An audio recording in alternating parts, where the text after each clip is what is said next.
So Liam Proud in London is joining us to talk about WeWork, the shared office provider.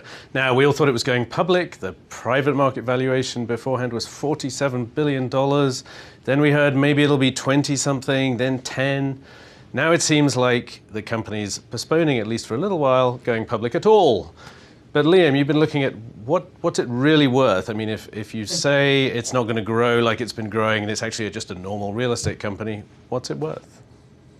Well, it's very difficult to say, and as we know, valuations are more art than science. But I reckon you can make an argument that it actually would be worth substantially less than even the 10 billion sort of lowball valuation that seems to have been low enough for them to put the thing on hold for now.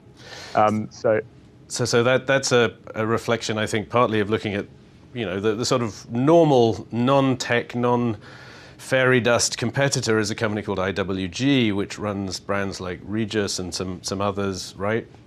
Yeah, and I mean, the basic way to think about it is, look, the kind of 47 billion numbers that you see bandied around from back in January for WeWork, for example, and, you know, even 20 billion or 10 billion, these types of valuations are, you know, several multiples higher of revenue than you would expect for a normal company that was growing at a normal pace.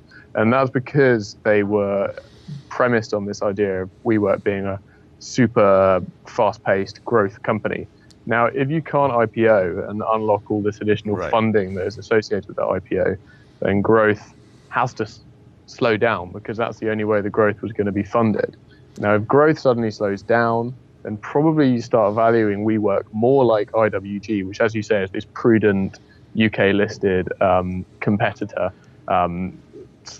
These guys kind of came up with almost the original idea which WeWork are trying to copy now. It's one of those great things where if WeWork were to stop growing and losing so much money and actually make a profit, then valuing that profit would come up with a much lower number than valuing an unprofitable but fast-growing company. Because it's not anywhere near making a profit, and nor is it anywhere near making the kind of 15% EBITDA margin, which is just one measure of profitability, which IWG uses. I mean, I reckon even if you're really generous to them with their assumptions of what their kind of mature offices are making, probably about 11% margin, which gets you to a roughly, you know, $3 or $4 billion valuation for WeWork if you use IWG's multiple.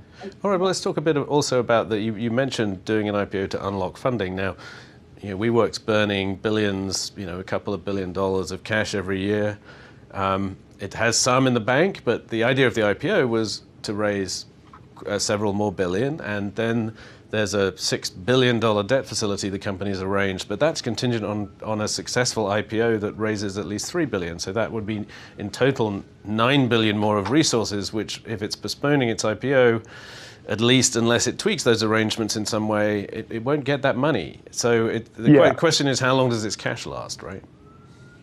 It's got about $2.5 billion of cash on hand at the moment. Now, that's not its net cap position. There's also about 1.3 billion of long-term debt on the balance sheet. But if you assume that it could use that 2.5 billion, I mean, it's probably not much more than a year. They burnt cash at about 2.2 billion annual rate last year. So it's looking very, very tight.